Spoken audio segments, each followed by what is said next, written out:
तो कहानी की स्टार्टिंग होती है और हमें गोसिया नाम की लड़की को दिखाया जाता है। इसके बाद वो अपनी गायों को चराने के लिए जंगल की तरफ लेकर जाती है, लेकिन तभी उसकी नज़र एक दूर बैठे आदमी पर पड़ती है जो कि एक पेंटिंग कर रहा होता है। और यहाँ पर गोसिया पहली बार किसी आदमी को देखने के बाद काफ़ी एक्साइटेड हो जाती है और हम देखते हैं कि वो आदमी गोसिया के करीब आ जाता है और उसकी मिल्क की फैक्ट्री को छूने लगता है। और ऐसा करते हुए ये दोनों अपने ऊपर कंट्रोल नहीं कर पाते और फिर वहीं जंगल में ये दोनों गुच्चम गुल्ला कर देते हैं। और ये सब कुछ गोसिया के लिए पहली बार था, इसलिए गोसिया को ये सब बहुत ही ज़्यादा पसंद आता है। और फिर इस तरीके से गोसिया की लाइफ बहुत ही अलग रास्ते पर निकल पड़ती है, जिसकी वजह से वो अपने आप को काफ़ी हल्का और खुश भी महसूस करने लगती है। अब इसके बाद उसके अंदर काफ़ी चेंजेस आ चुके थे और उसकी रातों की नींद भी उड़ चुकी थी, क्योंकि उसे तो बस अब उस आदमी का सामान चाहिए था।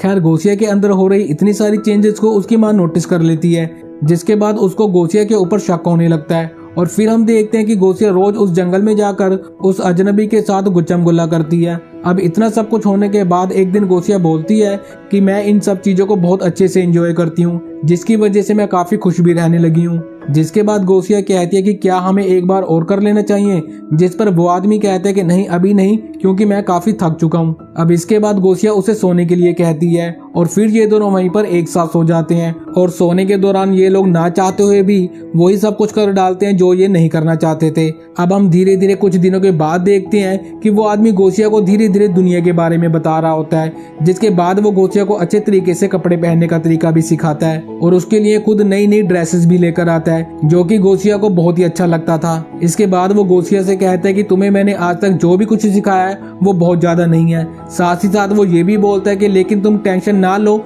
मैं तुम्हें पढ़ना भी सिखाऊंगा और आगे पढ़कर ये सारी चीज तुम्हें जाननी होंगी। जिसके बाद वो गोसिया को एक बुक देता है जो कि रोमांटिक कहानियों से भरी होती है, जिसको पढ़ने के बाद किसी का भी मूड खराब हो जाएगा।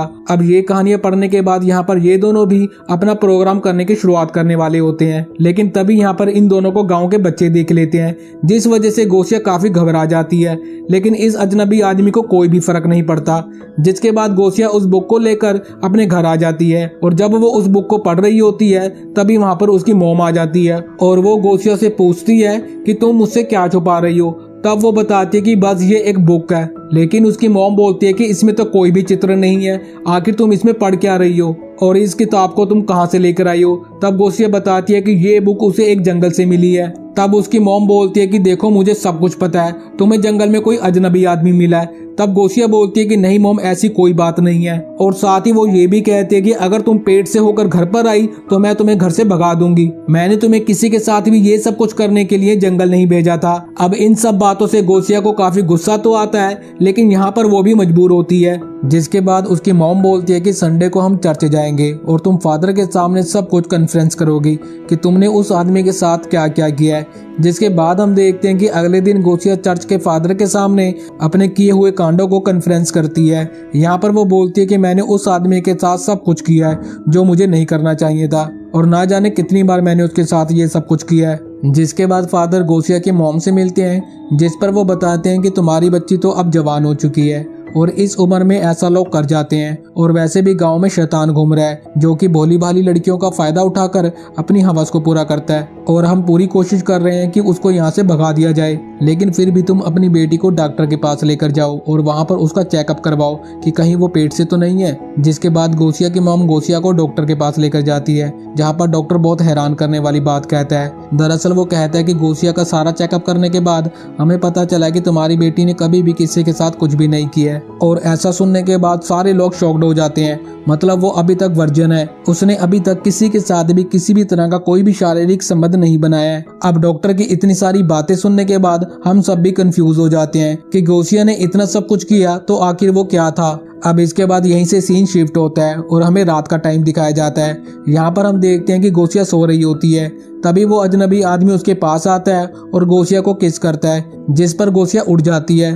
तब गोसिया उसे बताती है कि मैं जानती थी कि तुम यहाँ पर जरूर आओगे और मैं चाहती हूँ कि तुम मेरे साथ यहीं पर रहो और मुझे छोड़कर कभी भी ना जाओ। जिस पर वो आदमी बोलता है कि मैं तुम्हें कभी भी छोड़कर नहीं जाऊंगा, मैं तुम्हारे साथ पूरी लाइफ रहूंगा। और इतना कहते ही वो आदमी वहां से गायब हो जाता है और गोसिया फिर से सोने लगती है। और यहीं पर हमें पता चलता है कि कोई अजनबी आदमी नहीं है और ये सब कुछ तो बस गोसिया का एक भ्रम था और उसकी मन गढ़ंत की कहानी थी। दरअसल वो जवान हो चुकी है और उसका ये सब कुछ करने का बहुत दिल करता है और इसीलिए वो रात को खुद ही इस तरह की कहानी सोचकर अपने आप को शांत किया करती थी। और इसी के साथ ये कहानी यहीं पर खत्म हो जाती है।